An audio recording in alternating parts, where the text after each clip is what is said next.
Ketemu lagi di Offside Duo hari Kamis, di mana ini lagi musim liburan buat liga-liga Eropa, tapi tetap ada pertandingan-pertandingan pramusim yang bisa dibilang seru, bisa dibilang nggak seru. Kalau kemarin di episode kemarin kita sempat bahas, walaupun katanya penjualan tiketnya lesu, tapi masih tertolong dengan diskon dan juga mungkin animo dari fansnya sendiri untuk nonton dengan harga murah. Tapi di hari kedua atau hari ketiga ini ternyata ada coach yang kayak tadi Ulsan lawan apa tuh benar-benar cuman 100 orang, 200 orang. Nah ini kayaknya FIFA mau ngasih gratis pun juga kayaknya nggak akan rame kalau emang fansnya sendiri nggak antusias nonton datang away juga kan. Ya ini risiko kalau begitu banyak tim. Ini akan terjadi tahun depan di Piala Dunia di mana 48 tim yang lolos. Kalau Uzbek ketemu New Zealand kayak gitu nggak akan ada yang nonton juga, ngerti nggak? Tapi kalau negara mungkin masih nggak juga, sepi juga. Oh, iya sih, apalagi kalau yang mungkin nontonnya di Kanada gitu. Karena jumlahnya terlalu banyak. Ya, 40 begitu Iya. sih. Jumlah matchnya juga terlalu banyak. Nih FIFA nih lumayan nih udah mulai dikritik gila-gilaan nih. Mau nyari apa dengan ini? Apakah memang segitu nyari uangnya? Tapi apakah dengan stadion kosong ini dia mendapatkan uang yang cukup? Atau memang yang dicari sebenarnya bukan uang? Pasti uang lah. Mungkin di luar uang mungkin mencari lahan lain yang nggak ada, Pak. Ujung-ujungnya uang. Mungkin tahun ini rugi lah. Iya. Nggak, tapi kalau sistemnya itu yang harus dirubah. Kalau lu ambil 2 negara dari 6 ranking negara pertama, ya ini yang terjadi. Yang lu harus ambil adalah ranking yang sekarang 1 sampai 12. Ranking FIFA apa ranking negara? Ranking UEFA lah. Oh. Ya kan UEFA kan Eropa doang berarti. Di tiap konfederasi masing-masing. Tapi maksud gua kan UEFA kirim 12 tim. Iya, cuman ya 1 sampai 12. Tapi menurut gua juga sebenarnya bukan faktor itu aja coach. Menurut gua lebih ke beda konfederasi itu beda antusiasnya sih. Gua bilang nggak mungkin ya, kalau cuman lu kebayang kalau Liverpool, Arsenal, Barca main. Ya beda, lebih rame. Cuman kalau Eropa sih so far ya, Eropa sudah mendatangkan fans cukup banyak. Tapi kalau yang kayak Korea, terus yang kemarin siapa apa yang kemarin tim amatir itu? Auckland itu kan. Ya gimana mendatangin fans? Kalau Eropa gue nggak khawatir lah, minimalnya. Sekarang pun nggak terlalu ramai, bisa lebih ramai lagi kalau klub-klub besar datang. Tapi menurut gue kenapa nggak kontingennya dipilih yang memang, ya gue nggak ngerti sih. Apakah memang pemerataan itu asas sama rata itu emang benar-benar penting buat FIFA di atas kualitas atau memang ya ujung-ujungnya? Kalau mereka penting, is okay. Ini yang terjadi. Iya, ini karena dan 4 tahun juga akan kayak begini. Karena ya terlalu jauh lah lo dari Korea gitu mau datang nonton ke Amerika, ya nggak segampang itu juga. Kalau yang di Amerika kan banyak orang Korea, tapi nggak peduli juga kayaknya. Kan nggak segitu pedulinya kalau di Amerika ya. Sementara kalau yang dari Latin kayak tim-tim Brazil, tim Brazil lumayan kayaknya. Masih rame. Iya. Brazil, Argentina tuh gila. Urawa tadi masih lumayan. Tapi kalau yang tim kayak Ulsan, terus tadi Korea apalagi tadi tuh yang parah banget. Cuman nggak nyampe 1.000. Bahkan tadi gue lihat, ini kalau dihitung bisa dihitung pakai jari katanya 97. Tadi gue sempat baca anjing 97. Ini Ulsan lawan ini tadi katanya Ulsan sama Melody. Ada capturean dari Instagram gitu gue lihat. Ini bisa dihitung pakai jari. Nggak dihitung pakai jari, nggak dihitung per kepalanya sekitar berapa? Wah, bisa 3.000. Enggak, kalau stadion 60.000 ya selesai lo. Iya. Karena ya gue nggak ngerti dah ini separah apa. Oke, kita lihat sedikit update pertandingannya. Di hari kedua ini ada beberapa tim besar yang main itu cuman Inter lawan Monterrey, terus apa lagi? Coba hasilnya. Inter Monterrey, terus ada City. City nanti City kemarin malam. Terus juga ada apa lagi? Dortmund 0-0. Terus juga River Plate lawan Urawa. Dortmund juga jelek banget. Iya, gue tadi nonton cuma pengen lihat Joe Bellingham main. Parah. Gitu doang, malah jadi panggungnya kobel. Ini karena Fluminense ini nggak ada kreativitasnya di depan, jadi ujungnya shooting terus dari lini kedua. Tapi serangannya lumayan sih Fluminense. Iya, serangannya lumayan. Tapi produktivitasnya parah sih. Iya, tapi Dortmund parah banget. Ya kita nggak bisa ambil kesimpulan bahwa Dortmund itu seperti ini, enggak. Karena semua itu benar-benar demotivasi banget untuk bermain.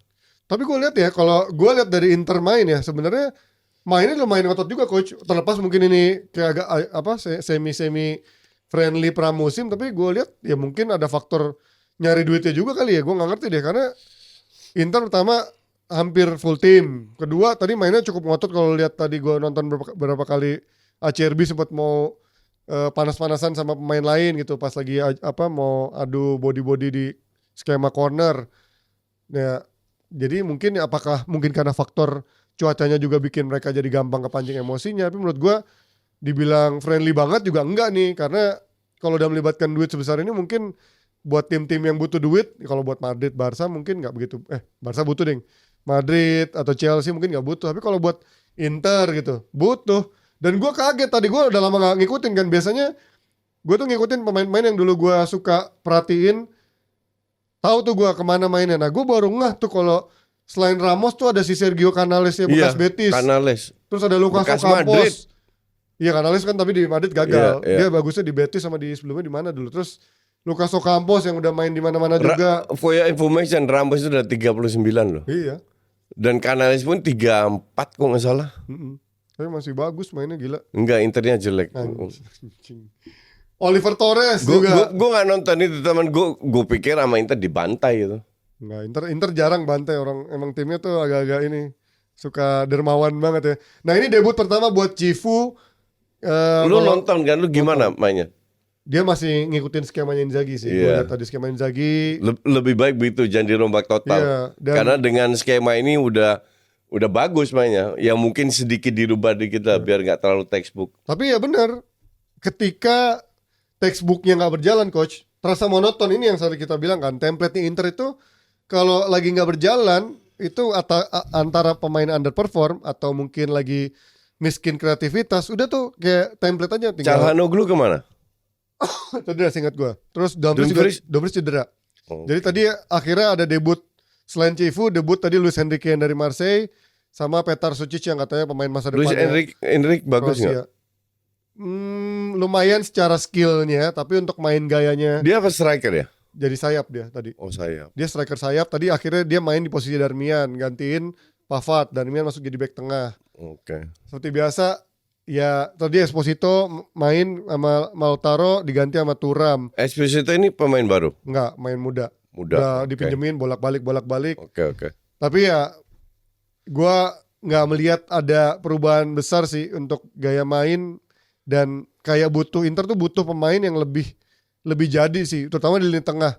Kalau dia nggak nambah pemain sih, gua rasa nih akan gini-gini aja secara quality, dan juga kedepannya nggak yakin gua. Dan Cifu nih gue belum lihat dia punya reaksi yang juga bagus tadi di babak kedua. Nggak ada reaksi yang belum lah, mungkin waktunya juga terlalu pendek lah. Iya, kita lihat aja nanti di pertandingan berikut. Dan tadi beberapa pemain kayak Sommer tampilnya biasanya bagus. Tadi kebobolannya juga menurut gue harusnya dia bisa lebih bagus tuh.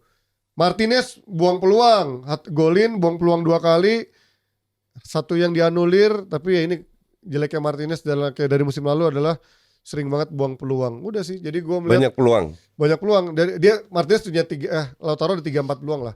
Satu dianulir, 1 gol, 2 kebuang. Jadi Inter lebih bagus sebenarnya. Ya, lebih dominan secara permainan. Lebih banyak peluang? Enggak, iya. Karena kalau si Monterrey ini cuman dari Ocampos sama yang golnya itu sih kayaknya cuman 2-3 peluang lah. Beda tipis. Tapi megang bolanya banyak yang terjauh. Tuh. Kan total shots itu 11 berbanding 15, tapi secara expected goal juga lebih banyak. Iya, tapi big chance-nya cuma 2 Inter kan. Iya. Yang si itu 0. Selain golnya Ramos memang nggak ada big chance buat si Monterrey. Iya, Meksiko dia expect. Iya. Ini mantan klubnya Vincent Janssen. Hah? Oh, iya di sini ya? Kalau nggak salah 2 tahun di sini malah. Ini kocak sih. Ramos di sini. Ya, tapi lumayan lah. Ada daya tariknya, jadi gue pikir akan membosankan banget lawan tim antah berantah, tapi ternyata ini banyak pemain yang gue cukup kenal. Dan tadi ada si Medina juga, pemain timnas Kolombia, jadi lumayan tahu lah gue. Sama Oliver Torres pernah main di Porto sama Atletico Madrid, jadi cukup seru. Kita pindah dari ini ke tadi gue lihat ada debutnya juga sih. Debutnya ada pemain yang akan pindah ke Madrid di Agustus nanti, si Mas Tantuono. Kita bisa panggilnya Mas Tuono ya, orang Jawa dia. Jadi serius? Enggak lah anjing. Oh. Itu namanya Mas Tantuono kok. Enggak, gue kira orang Jawa beneran. Iya. Ya kan kalau orang Indonesia pasti manggilnya Mas Tuono. Udah. Om namanya dia. Mas Tantuono, Mas Ono dipanggilnya. Gitu. Ini kan pemain yang udah dibeli Madrid kan. Enggak. Cuman dia kontraknya baru habis di Juli. Jadi dia bisa main dulu di Piala Dunia antar klub. Dan tadi bikin assist buat Facundo Colidio yang bekas pemain Inter juga nih, pemain muda, striker River Plate nih, Colidio. Mas Tantuono akan pindah tuh barengan ntar sama si Dan Huysen sama si Trent Alexander-Arnold buat. Nah tapi menarik coach. Ini mungkin Xabi ada yang bilang ini kayak sebuah sindiran buat gayanya Ancelotti atau mungkin ini buat memang Madrid akan merubah gaya sistemnya selama ini. Dia bilang menang itu penting, tapi caranya seperti iya, apa? Iya, itu udah 200 tahun gue bilang Iya, kali. nah ini kan akhirnya sekarang kalau kemarin kan si Ancelotti ngomong apa ya? Gue lupa dia ngomong deh. Enggak. Oh sistem apa gitu kan? Dia bilang kan dia kayak Adalah nggak penting. membantah soal sistem itu Nggak kan. penting lah dia ngomong apa. Udah. Nggak, justru yang gue ngeri itu sebagai fans Barca ya. Madrid di bawah Xabi itu udah tahun lalu gue bilang kita harus waspada karena lu punya pemain bagus, lu punya pelatih bagus. Iya. Sekarang yang pertanyaan kan adalah apakah pemain ini cocok dengan pelatih? Nah itu kan. Karena dia udah keluarkan ancaman, siapa nggak mau lari gue cadangin. Iya. Jadi ini orang ya berani. Iya. Cuman ya lu kalau lu berani cadangan, let's say lu berani cadangin Mbappe sama Vini gitu. Selama lu menang, fansnya itu diem semua. Betul. Pada saat lu kalah, Mampus lah. Nah iya. Nah yang repot kan pemain-pemain bintang ini itu punya influence besar. Betul, egonya. Jadi bisa ngerjain pelatih. Itu sering terjadi. Dan ditambah kalau hasilnya nggak bagus. Nggak kan? bagus, iya. Dan Madrid itu tidak pernah percaya proses. Jadinya itu yang gue bilang, kesabaran itu sangat tipis di Madrid. Jadi kalau Xabi pengen berproses dengan menerapkan sistem dan filosofi dengan cara main yang bagus, ya harus dibuktikan dengan ya kayak Hansi Flick gitu. Instan, lo harus bisa langsung dalam waktu sekejap mainnya langsung berubah bagus, hasilnya juga diikuti walaupun ada. Tapi Hansi Flick punya pengalaman, Xabi nggak punya pengalaman. Ada, atau cuman masih cetek lah. Baru 2 tahun ya. Walaupun udah juara Bundesliga ya. Iya. Kita pindah juga ke City yang menarik entar malam yang seru kan Xabi ketemu Inzaghi. Hah? Oh iya, Al Hilal. Iya. Ini gue juga baru tahu nih ternyata. Ini buat fans Inter, kalian boleh berkomentar. Ternyata presidennya Al Hilal bilang kalau Inzaghi sudah sepakat dari jauh-jauh hari sebenarnya, bukan dari seminggu atau beberapa hari sebelum final Liga Champions, tapi sudah jauh-jauh hari sudah sepakat. Tapi untuk menghargai Inter, dia baru akan tanda tangan 3 hari setelah final Liga Champions. What do you think about this, coach? Kalau menang, orang pasti akan tutup mata gitu. Oke, ini ya udahlah buat lo udah bawa. Enggak lah, untuk gue kocak, lu pelatih udah 4 tahun ya di situ. 4 tahun. 4 tahun di situ terus dinilai cuma dari 1-2 match. Enggak, bukan 1-2 match, maksudnya lu udah sepakat duluan menuju laga final. Ya iyalah. Kalau udah 4 tahun mau final mau apapun hasilnya, dia pindah. Gue setuju sama Inzaghi. Kalau gue ya merasa buat fans ya, menurut gue harusnya lu bilang ke klub sih minimal ya. Kalau lu ya mungkin klub tahu. Nggak tahu coach. Marotta tuh katanya sebelum final itu bilang kita masih dalam tahap perpanjangan kontrak. Enggak, mungkin Marotta juga juga apa namanya? Nggak mau membuat situasi keruh. Nah, ini gue nggak tahu nih. Gue bilang sih Marotta Inter tahu. Ini kalau cuma mereka sepakat untuk nggak keluarkan ke jadi kan fans. Mungkin mirip kayak ini kan, ini. kekecewaannya fans Liverpool ke Trent kan, mirip-mirip gitu kan, karena ternyata ya itu juga kan udah ngomong dari jauh-jauh hari. Itu kan juga lucu. Trent udah dari kecil udah memberikan segalanya untuk Liverpool, masa dia nggak boleh pindah. Tapi memang bedanya situasinya Trent kan maksudnya Trent sudah menghabiskan musim dan juara sama Liverpool gitu. Dan ini, kalau ini kan mungkin yang menjadi untuk pembumbunya adalah lu dibantai 5-0, terus lu cabut gitu aja cepet banget 3 hari setelah kalah dibantai, dan ternyata emang udah dari jauh-jauh hari. Gitu kan. Pastilah nggak mungkin lu nego gituan kan lama. Makanya. Ya enggak, kalau fansnya Inter waras pasti mereka paham. Berarti otaknya sudah terganggu kalau masih antar fans Inter tidak suka masih. Wah udah melihat ada 25 juta 30 juta euro menunggu Anda. Jadi per tahun 3 tahun 90 juta. Menang kalah dibantai 5-0 nggak masalah. Gua akan terbang ke Arab. Enggak mungkin dia punya mental kayak begitu. Itu cuman fans kardus saja. Nah, silakan fans Inter saya undang untuk berkomentar seperti apa komentarnya. Enggak, gue rasa mayoritas, gue berani bilang mayoritas fans Inter paham. dan menghargai apa yang sudah diberikan oleh Kalau Inzaghi. gua menghargai kalau Inzaghi Iya. bilang ke Inter dulu minimal coach. Kalau dia nggak bilang menurut gua nggak profesional sih. bentar, enggak. Dia itu punya hak untuk tidak bilang ke Inter. Nah, ini yang gua Karena kontraknya habis. enggak. Oh iya oke. Iya. Dia punya hak, enggak perlu dia bilang. Nggak, tapi kan sama kayak lo. Enggak, feeling gue ini kan ke media. Iya. Feeling gue Inter itu tahu. Nah, setahu gua dari media bilang tuh Inter nggak tahu gitu. Inter mungkin acting seperti Iya, mereka nggak gua tahu. nggak tahu kalau ini Do ya. you think dapat Kifu dalam 2-3 hari? Ya enggak lah. Ya, Kifu kan dapetnya seminggu Iya. setelahnya kan. Enggak, mungkin udah sebulan sebulan. mereka nego. Iya. Ya ini yang Ini cuman ke medianya aja. akan menjadi tanda tanya. Kalau menurut gua kalau emang Inter nggak tahu, ya itu benar menurut gua nggak profesional. Terlepas kontraknya habis, lu kan udah kerja 4 tahun, masa lu lahan lo habis apa? sewa Gue lo- setuju. kontrak lo habis lo nggak ada. Tapi feeling gue Inter Nah. tahu. Cuman Inter nggak mau kasih tahu aja. Ya kalau emang Inter tahu sih menurut gue ya nggak ada masalah karena emang Gue lihat dalam Inzaghi ini ya seorang gentleman lah. Dan kalau sikap orang Italia itu kan penting untuk menjadi gentle. Jadi nggak nusuk dari belakang lah. ya tapi kadang uang bisa mengalahkan segalanya coach. Nggak ada kepentingan. Nah, kan uang 30 juta. Nggak ada kepentingan untuk dia tidak kasih tahu. Toh dia akan ambil ini job. Ya mungkin kalau dia kasih tahu akan langsung bikin rame gitu sih Enggak, menurut gue. dia kasih tahu tapi dia bilang ke Inter tolong jangan kasih tahu dulu, ntar rame. Ya, will see. Inter ngomong ke media, enggak kita lagi dalam tahap begitu.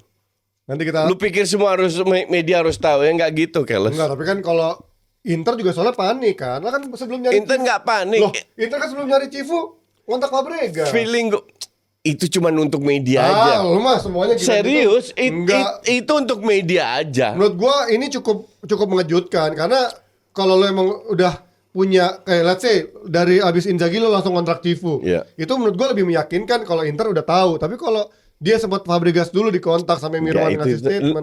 ini sekarang gue tanya kayak Arsenal contoh gue mau ini mendadak ambil itu sering terjadi itu sama Arsenal. Party nggak ada apa-apa di buyout udah diperhitungkan dan Party udah tahu kalau dia akan pergi Iya, tapi dan media itu nggak perlu semua tahu. That's why gue selalu bilang jangan terlalu percaya sama media. ya we'll see karena ya kalau lihat dari situasi menurut gua cukup mengagetkan sih karena terlalu cepat dan Untuk fansnya iya. enggak dari situasinya coach. Kalau lo udah tahu pelatih lo cabut berarti lo harusnya udah punya pelatih backup dong. Dan menurut gua Cifu itu adalah pelatih yang Feeling gue ban serep itu sebenarnya. udah lama dinego. Ini cuma buat media aja. Seolah-olah mau ambil Fabregas, mau ambil ini. Ya kalau ini gua kurang setuju kalau ini. Tapi ya we'll see nanti time will tell lah. Biasanya kalau ini akan terkuak-kuak oleh Iya. waktu akan ketahuan. Kita pindah juga ke City yang di hari sekarang ada apa sih? Ya, hari Rabu malam telah bermain, tapi waktu kita taping ini belum main. Tapi yang menarik adalah di Piala Dunia Antar-Klub ini si Pep menunjuk seorang Haaland untuk menjadi kapten. Biasanya kan kalau dia nunjuk 4 kapten itu dari voters dari bersama staff-staffnya. Tapi kali ini pertama kali Pep nunjuk langsung Haaland sebagai salah satu deputi kapten. Tapi kapten utamanya tetap Bernardo Silva. Yang lucunya juga sudah memastikan tidak akan perpanjang kontrak 1 tahun terakhir ini akan menjadi karir dia bersama City. Jadi Enggak lah, ini bisa berubah lah nggak, gitu. gue bilang sih cabut dah. Kalau mendadak City main bagus dengan pemain muda jadi Udah juara jenuh coach dia menurut gue. Dia perpanjang. Musim lalu juga mainnya jelek banget dia. atau dinaikin gajinya. Ini cuma Nggak mungkin. trik-trik aja. City nggak pernah perpanjang gaji pemain 31 tahun tuh kayaknya agak aneh sih. Ya, kalau nggak pernah akan terjadi untuk pertama kali. Dan yang menarik adalah gue pas penasaran Pep Linders ini kan sama-sama Pep ya, Pep Linders dan Pep Guardiola, mantan asisten Klopp. Ya. Orang bilang katanya dia salah satu juga yang ya pasti tahu cara main gegen pressing. Apakah memang yang dibilang lack of intensity-nya City musim lalu ini yang menjadi kekurangan City bisa ditambal dengan gaya mainnya Enggak lah. intensitasnya Pep itu? Enggak. Klopp, sorry. Pelatih itu bisa punya strategi yang luar biasa itu di atas kertas. Kembali ke motivasi pemain. Dan kita lihat pemain City itu udah drop out of form tahun lalu. Lebih dari setengahnya nggak memadai. Jadi banyak faktor. Kalau gue bilang bukan masalah itu. Emang Pep Linders sebagai asisten bagus saja. Oke. Pep itu kan punya hubungan baik sama Klopp. Iya ya. Pasti ada Tapi Liner, konsultasi. Liner sendiri sebenarnya jadi head coach aja udah pernah 2 kali nyoba gagal. Ya dia. Gagal. Sama kayak si itu. Banyak ya asistennya Ferguson lah. Asia banyak banget. Ferguson siapa namanya? Banyak Phil, terus Rene Maulenstein, Ya, Meulensteen. Gagal di mana-mana. Mike Phelan ya gitu-gitu. Di ya. Fulham, di Denmark. Jadi emang asisten itu ada yang cocok hanya sebagai asisten. Dan Pep Linders memang mending jadi asisten aja. Dan di bawah Pep, gue sih nggak begitu penting Pep Linders atau siapa kaptennya. Yang gue pengen lihat Cherki itu seperti apa. Jadi gue kemarin baca artikelnya Pep. Pep ini kayaknya ada sedikit perubahan. Jadi dia itu cari pemain yang skill individunya bagus. Oke. Karena dia pengalaman gagalnya dengan Grealish. Grealish nggak bisa memberikan itu. Doku setengah gagal. Jadi dia bilang, memang sistem kita itu cukup rigid lah. Tapi pada saat pemain kosong dapat bola, dia harus keluarkan skill individu. Itulah kenapa si Rai Nuri itu juga punya dribbling bagus, Cherki, Marmus juga gitu kan. Marmus, beberapa pemain. Maka dari itu, ini kayaknya ada perubahan dengan nggak hadirnya. Kan sebelumnya nggak pernah kita terlalu lihat gituan. Iya. Dengan tidak adanya Kevin De Bruyne. Makanya ntar malam gue nonton match ini. Makanya kan juga kemarin yang Cherki bilang kan, Pep bilang ke dia ketika lo dapat bola bermain Bebas, gitu kan. iya, Bebas. Berarti akan lebih banyak dribbling dong sekarang. Bisa jadi. Oh, jadi berubah ya. Tergantung space-nya. Iya, Kalau ada space, iya. Kalau enggak, ya kembali ke sistem seperti biasa. Karena kemarin gue baca beberapa ada akun bola Inggris gitu, beberapa fans bola Inggris bilang sebenarnya Grealish kalau emang mau main gitu Grealish sebenarnya masih cocok gitu kan. Cuman justru dengan sistemnya Pep yang kemarin terlalu rigid, justru membunuh karakternya Grealish yang dribbling gitu kan. Tapi kan kalau lihat caranya Doku segala macam sebenarnya begitu kok, Savinho. Ya, tapi Doku itu lebih berbahaya daripada Inggris one on one. Daripada siapa? Grealish. Menurut gua waktu Grealish Prime yang bagusan Grealish. Waktu Grealish Prime itu cuma setahun dari 4 Enggak, tahun. di Aston Villa. Lo harus lihat di Aston Villa dong. Iya. Beda lah di Aston Villa, Iya, ini karena City. tapi menurut gua karena sistemnya juga coach membuat Grealish akhirnya nggak bisa Ya, bermain artinya seperti dia itu. nggak bisa adaptasi Nggak kan? bisa. Jadi Cuma bener, 1 tahun lah bisa adaptasi. Iya, jadi yang gue bilang bener dong. Kenapa? Skillful but no Coba gue tanya, vision. Doku berapa tahun bagus di City? 1 tahun. Baru Nggak setahun ada. kan dia. Enggak, udah 2 tahun dong. Ya Kan dua tahun dan gue juga nggak bilang Doku bagus. Iya, tapi maksudnya Makanya dia ambil si Cherki ini sama Marmus, ya kan? Iya. Karena nggak puas dengan yang di kanan Savinho, Savinho, itu juga nggak gitu puas juga. Iya.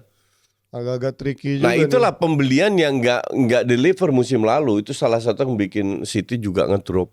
Ya, gue juga nanti nonton nih, penasaran gue nih mainnya Reinders, Cherki, Ya. seperti apa sama Ryan At-Nouri, sama Nunes ya. Oke, kita juga akan lama-lama transfer juga belum ada yang menarik ya.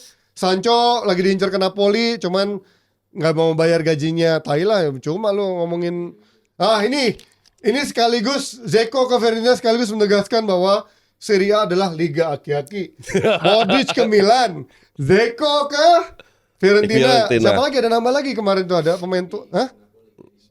KDB ke Napoli. Jadi emang liga aki-aki. Fans Serie A jangan terlalu marah lah kalau bilang liga aki-aki. Bukan karena artinya adalah itu negatif, tapi memang ya itu pada akhirnya kan main-main tua menghabiskan karirnya banyak yang ke Serie A. Iya. Tapi kualitasnya tetap lumayan lah, nggak jelek-jelek amat. Ada lagi siapa selain Zeko nih? Kaget juga gue Zeko ke.